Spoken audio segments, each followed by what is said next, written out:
All right, good evening, Source Nation, and welcome to SRN Live Television. I am your host, Author Kimberly McLemore, and thank you for tuning in tonight to my show, The Author's Corner.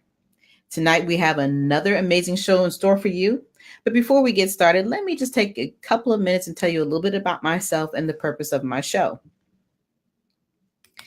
I am the author of How to Be a Success by Just Being You, as well as I am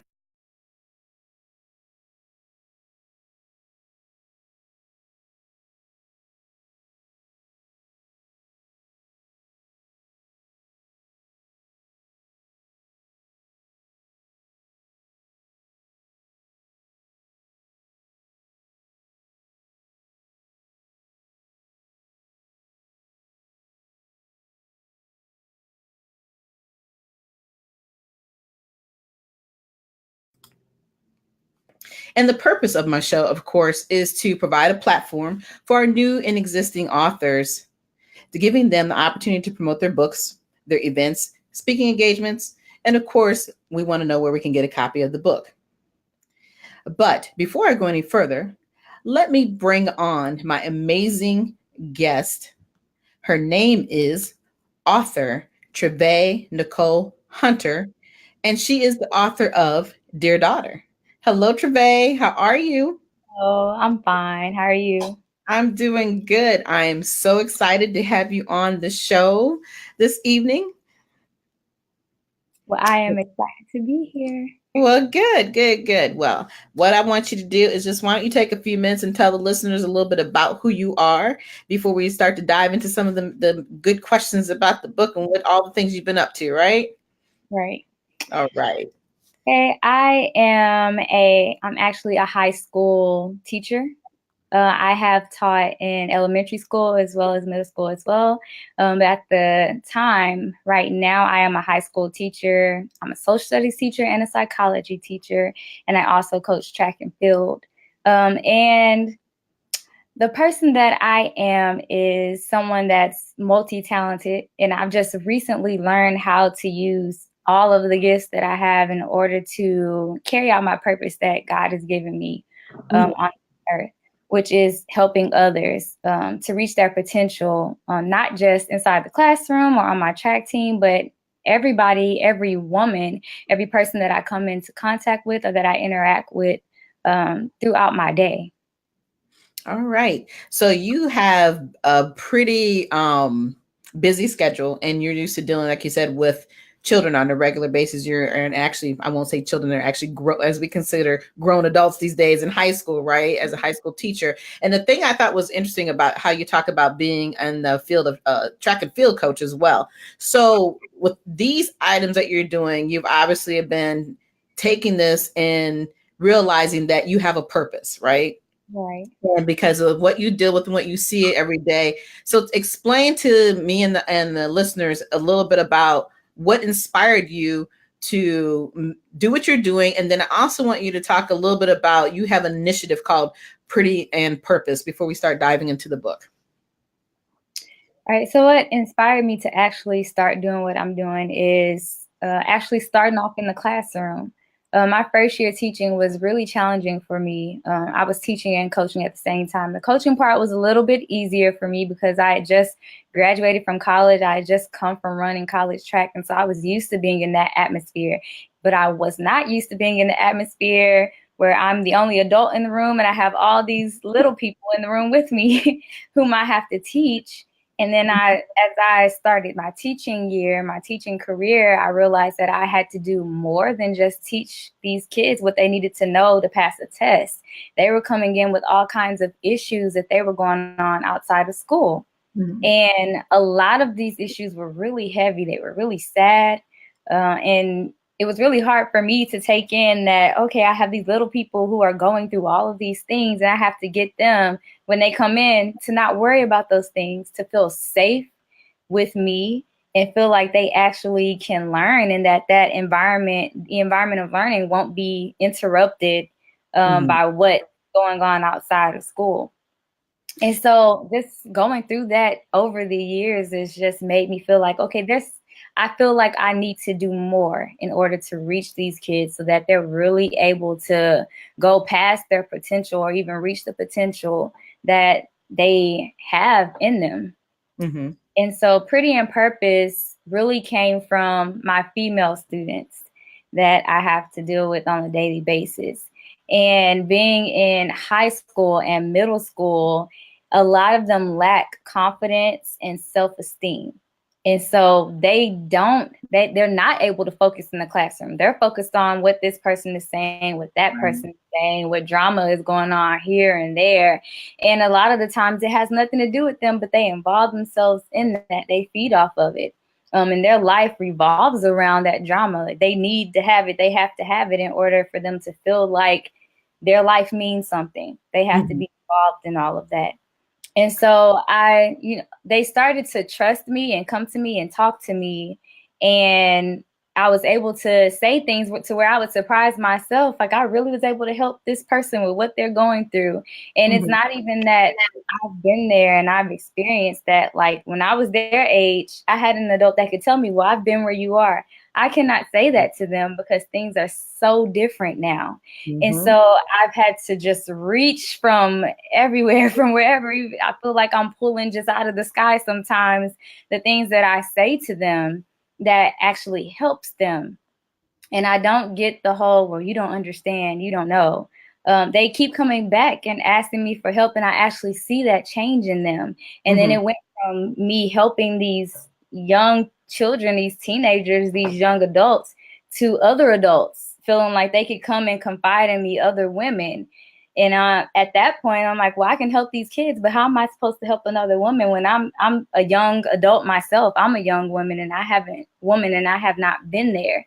And so I just felt even more inspired to do something. And so Pretty and Purpose came about because I started to realize, and when I became mature and just stopped focusing on what everyone else looks like, what everyone else thinks, is my situation better than the next person's situation? And just singling myself out or trying to be independent and go up without bringing somebody up with me, because it's lonely at the top. And I do believe that saying. And whatever gifts I have, I want to help somebody else to cultivate theirs. We can all do good as a team. We can all do better as a team. And as far as my coworkers go, I need them to be better, to be good, because they're my team and we're all in this together to help bring these young women up. And so the pretty part came from something that I heard, that I told one of my students I heard when I was in middle school, because I heard that a woman is meant to be seen and not heard. And that stayed with me all these years. That has stayed with me. And when that lady first said it, I thought she was just so rude and so mean. It stayed with me all these years. Right. And I thought back on that every time that I've stepped into the job, I've stepped into the school. And I feel like that is just so not true. That we're pretty faces, but there's so much that we have to offer. There's so much that's not being done, that's not being fixed by us staying quiet. And so I want women to feel like they don't need to just look nice, but that they can work and that they can improve and that they can get better without even using how they look.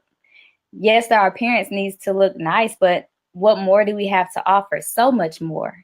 Right. Exactly. So and I want women to feel equipped, like they're able to do something rather than just sit there and be seen. Exactly. And I'm sitting here taking in everything you're talking about. And the thing that always strikes me the most, especially in this day and age, that these children, these young women, and then these middle school kids, the thought process that all they have to worry about and think about in life is what they look like or who's saying this or what's going on. I sit back and try to think, when I was that age, did I really have those type of issues? And I don't remember having to go through those type of struggles. I think a big part of the problem today is because of the social media that we have. And then obviously I've always thought for many years and still think till this day that when you look at the magazines and, you see all these people, these women that look a certain way, everybody assumes that is truly how they look, even though they will tell you over and over, I don't wake up like this. This is not my everyday look. But at the same time, people struggle. And you're right. We as women are constantly still being told to this day and age that the way we look is how we can get a job, or this is, that's how people look at, us and say, oh, well, I guess, they're beyond just being pretty. I've actually been told that on a job project one day. And I kind of looked, I was like, what did you just say? He's like, well, I can't believe you're actually pretty and smart too. I'm like, well, what kind of a remark is that to say to somebody? Right. But so you would think that after all these years that those remarks would continue to go away, but they continue to be a part of, excuse me, a staple of individuals who still have that old mindset. And unfortunately, these young people today, and just women in general, it's a constant struggle to get up every day and wonder, okay, well, if I don't come into work looking a certain way, then I'm not going to be respected a certain way. Or if I go into school and I don't have the best looking outfit, then I'm going to be looked at as, oh, why are you wearing that? There's always the stereotype that we constantly have to deal with as women. So your initiative of Pretty and Purpose, I love the name of it. And I like the fact that you are constantly trying to push people into their own identity. And that's always something that I like to focus on. And even when I write my books, I talk about self-identity, because if we don't know who we are, you can't grow. And it doesn't really matter, how much you talk about it, how much you share certain things. You have to understand your full purpose. And I like the fact that you really actually had to grow up and understand who you were in order to help other people, even though you don't have some of the experiences that some women have already had. It's a journey, right? And that journey is never going to end. As long as you continue to breathe, you're going to continue to grow. So tell me a little bit more about Pretty and Purpose, because I know that you talked about when I was kind of reviewing some other information about you, that your vision, you wanted to expand to a larger population. How do you plan on doing that? Well, I've actually been reaching out to other nonprofit organizations, and I think the first thing that I want to try to do is to bridge the gap between children and older women. Mm-hmm. So I want to start off with building a mentor-mentee program so that high schoolers and teenagers see that there's a way to be successful, and not just finding someone that has money and has status, but someone that's been there and can relate to these younger kids, these younger women, so that they're able to see that, okay, it's not something that's impossible. It's attainable. I can do this. Even though I may be here right now, I can get there. So just having meetings and actually having these people come in and speak with them and talk with them and encourage them. Putting on seminars to help them learn how to walk right in life and to focus on what it is that they need to do, and help them to realize that they can achieve their goals. Because many of these young girls don't even know how to write goals. Right. They don't even know where to start. And so helping them to do that, helping them know how to write a resume, to build a resume, to apply for scholarships. I plan on one day being able to give scholarships to young women and to teenagers. So I plan on trying to put something together really soon here, at least starting that mentor-mentee base and just taking off from there. Right. And the thing that's interesting that you just said, that you're looking for other women that are actually older, that they can be a part of your mentorship. The thing that I find that's always most important is that it's about the foundation. And all these young girls or either these young women, period, their foundation was not set for them. So a lot of times we know our foundation, and what I mean by that, it comes from home. So if they're seeing their mothers or the partners or people who are raising them, whether it's a grandparent, aunties, or whomever they're around, they're obviously copying what they see, right? They're only going by what they think that they're learning. So I always think it's much more important, this is my opinion, that I would love to see programs where there's more of the mother and the daughter together. Because if that foundation isn't being worked on together, then basically that child or that daughter is actually going to be 10 steps ahead. And they're never going to understand, why is it that, my daughter's doing this and that, and these are the things that I want to do, or these are the things that I should have been doing. So sometimes when you build programs that are more suitable for both, I think that they're much more successful. And I think it's no different than, you know, a lot of my colleagues that we talk about, and some of my partners in business, we always talk about how there's a ton of programs just for women. And there may be some programs for men, but then when you come home at night and, you know, you got this woman who's all excited about that particular program they might have stepped into, that their husband or partner doesn't have a clue. Well, what are you talking about? Because they're not excited because they don't know what it is that you just learned. And then how are you going to be able to take that information and actually work on it together, right? So those are the types of things that I think are very important, is that if that foundation is set and they can both learn together, I think that that mother and daughter will have a much better opportunity to grow their relationship, as well as learn from each other and help each other out. And then obviously that'll continue to go on. It's like that vicious cycle right now. The cycle is, well, you're not good enough. You know, you got to have this much makeup on, or you got to wear these type of clothes, or your hair has to be a certain way. So, you know, I love your concept of your program, but I absolutely think that you're on to something and you definitely need to move forward with it. Absolutely. All right. So, but I'm going to take a couple minutes here. If you're just tuning in live, we are live here on the Author's Corner. I am, of course, Author Kimberly McLemore. I'm your host this evening. And I have my phenomenal special guest tonight, who is Author Travé Hunter. And she's going to talk here about her next about her book, Dear Daughter. So I'm real excited to hear about this. So Travé, let's just jump right on into this. I'm going to pull up a real quick picture of you and your book here in the front. And then why don't you go ahead and let's just dive in for a couple seconds and learn more about first of all, the title. How did you come up with the title, Dear Daughter? Wow. The title actually started off as something else. The original title was Diary of a Church Girl.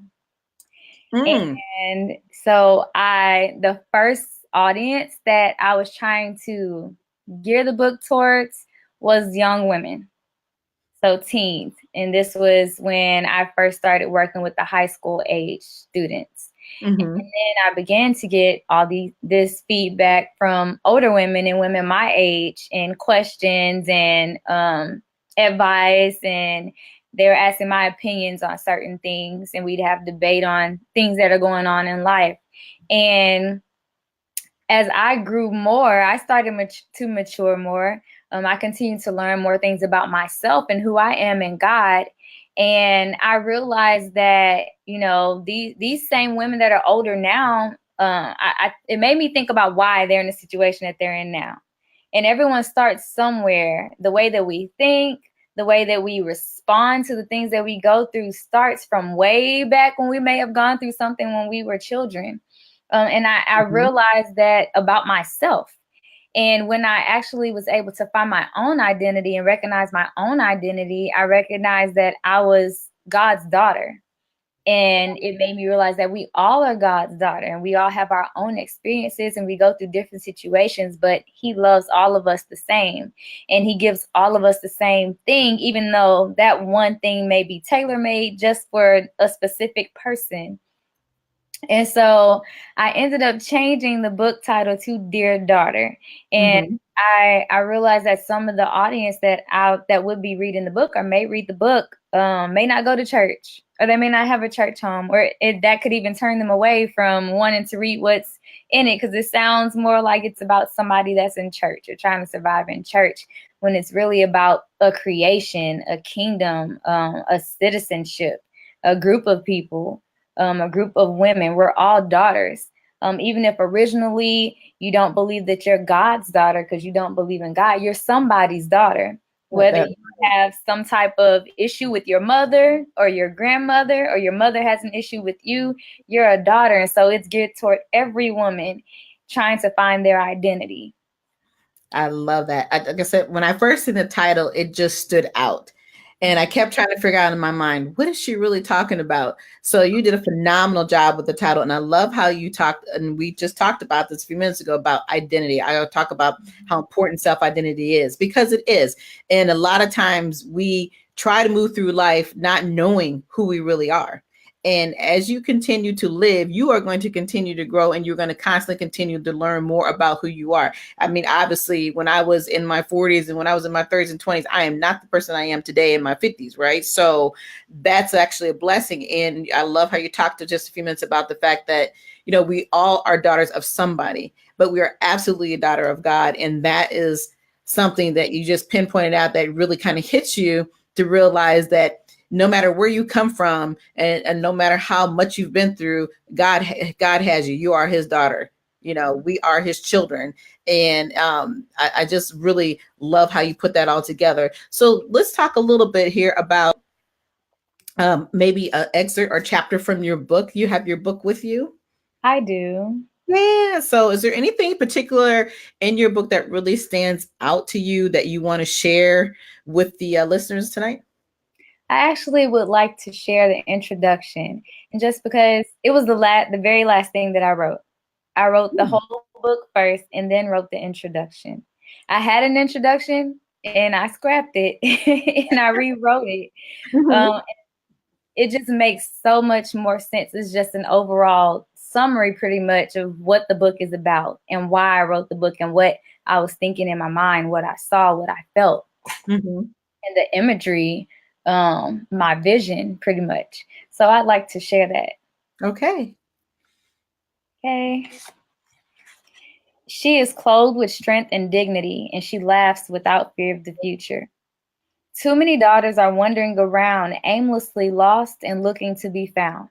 They're waiting to be rescued from this life that they've been living all of their lives since they first felt that first sting of heartache. Daughters are walking through life as if they're walking through streets littered with debris, barefoot, blistered, and headed to nowhere. They are walking, covered in filthy rags, dirt-stained cheeks, scrounging for food that will never satisfy the hunger that their bellies are full fed of. Can you picture this? Too many daughters are physically disabled, emotionally unstable, mentally drained, and spiritually handicapped. In this day and age, the blind are leading the blind. Speakers are speaking to the hard of hearing, and they're only hard of hearing to them because they are deaf themselves. They cannot even make out the noise coming out of their own mouths, the issues of their hearts, as they speak rudely, negatively, disrespectfully, and with some nerve, arrogantly to the next daughter and the next daughter and the next daughter. All of this because of pain. So when will it end? Daughters, we've given permission to our circumstances and our situations to forecast the weather for our future. It could be storming every single day of your life and dark clouds following you each and every place that you go. Some of our reputations are those dark clouds, but those reputations are based on what people say and think about you, and you've accepted these beliefs and these rumors as your identity. You believe the gossip more than the gospel. You've accepted these beliefs as your personality and then called it a personality disorder. Who you are has not changed, so take off those covers. It does not have to be this way. It was not meant to be this way. She is not who you are. Tell yourself this. Blank is not who you are. Do not entertain the enemy's lottery as they gamble on your life. In this life, in this battle, too many lives have already been lost and too many hearts turned cold. I love it.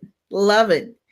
There were so many things in there that you said that we could have another hour conversation about. You know? I mean, and I love how and I've heard this term, and I probably said it 100 times myself, the blind leading the blind. That is the absolute truth, the constant anger that we see consistently in the world we live in, starting from the very top all the way to the bottom. And I love how you talk about the fact that, you know, the way that we are responded to and talked to is consistently negative. And but at the same token, we have a responsibility as women to look at ourselves as being much more than that. Right. But until you can understand that inner side of who you are, it is going to be a very long and hard journey to realize who you are as a woman, and that you profess so much more in life than, like you said, just a pretty face.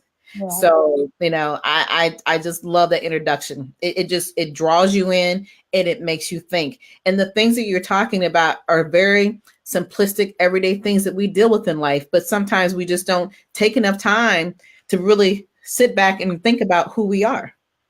and why we go through some of the things we go through. We just kind of stay stagnant and deal with the pain and not getting yourself out of the pain so that you can continue to live a full life of journey, which is a positive part of life, right? So that was phenomenal. That was phenomenal. You have anything else you want to talk about in the introduction? Well, this year, what I've experienced just with the students that I have, one thing that in psychology, one thing that really stood out to me that one of the students told me was that as adults, we don't understand what young girls go through in high school. And this was not just a female thing, this was a male thing as well.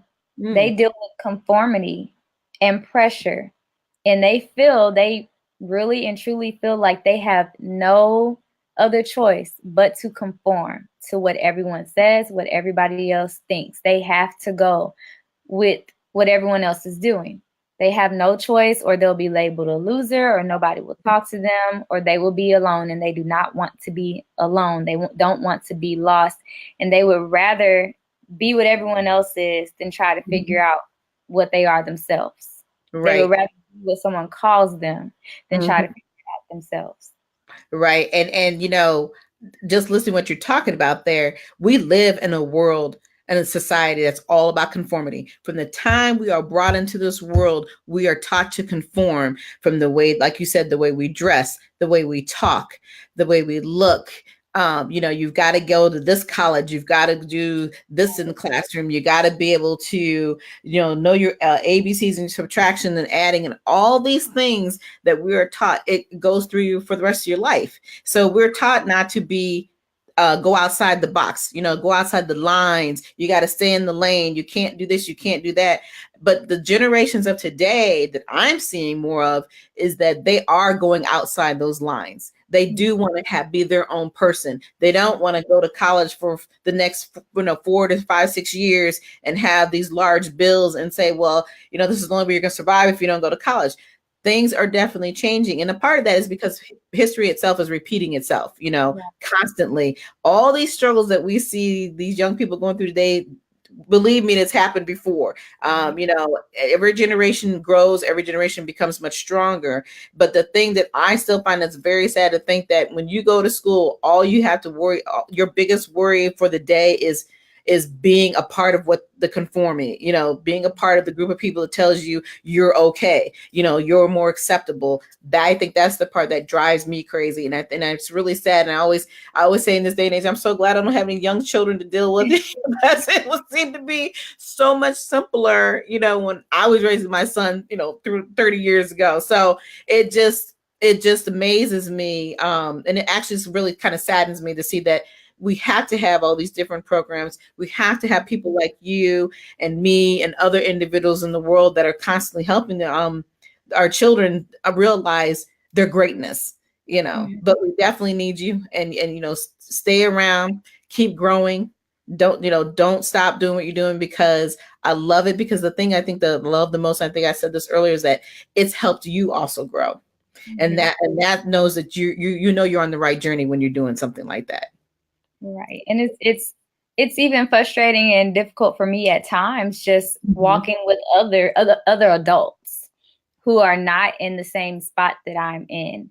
Not that I'm in a spot that's above anybody else, but who have not opened their eyes up to who they really are. Because from the time they conform, they've been the same person their whole life. They have never tried to find out what their real identity is. And then at this time, they're unhappy and cannot realize why they're unhappy, or why they feel lost, or why they feel like something is missing. And so that's a whole other side to it. And it's the blind leading the blind, like I said. Even if it's some teachers that are teaching these kids that you need to wake up and see who you are. You need to realize the potential you have, when they still are they're basically in the same boat that the students are in. Yeah. Even the other adults that I interact with or I see walk past me if I'm in the mall or in the store. And back in the day, in my mind, I'd be like, well, why is she wearing that? Or why are they doing that? Or why are they talking like that? And now it just makes me wonder, what is it that they're going through? What is it that they have to face every day in life? I mean, I wish I could say something to them. I wish I could help. I wish they could realize who they really are and the power that they really have, that they wouldn't have to act like this or wouldn't have to dress like this, wouldn't have to feel this way. Right. But it's the fear. You know, Mhm. the fear of the unknown is always an issue. So yeah, so I definitely get that. But we absolutely are coming to the end of the show. But before we go, Trave, I really want to say thank you so much for being on, and let everybody know how they can get a copy of your book. Okay, my book is available on Amazon.com, paperback version, and you also can get it on Kindle as an ebook.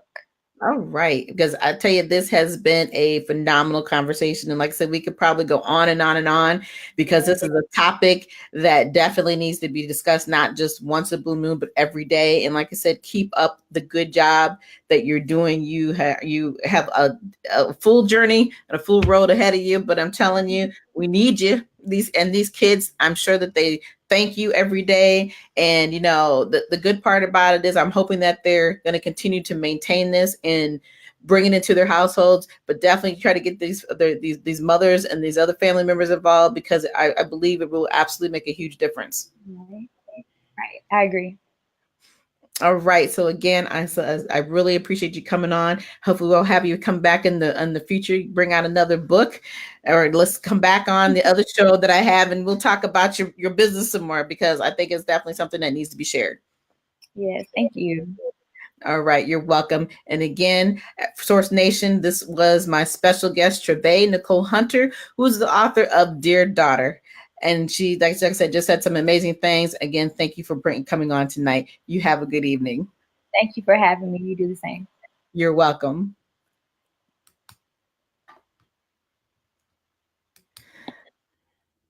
All right. Oh boy, talking about a great show this evening. Before I dive off, I just want to say a couple things myself here on the Author's Corner. If you are interested in being a guest on the Author's Corner in 2019, you only need to do a couple of things, and that is simply just send me a short bio of your a short bio, a book cover, and of course a professional picture of yourself.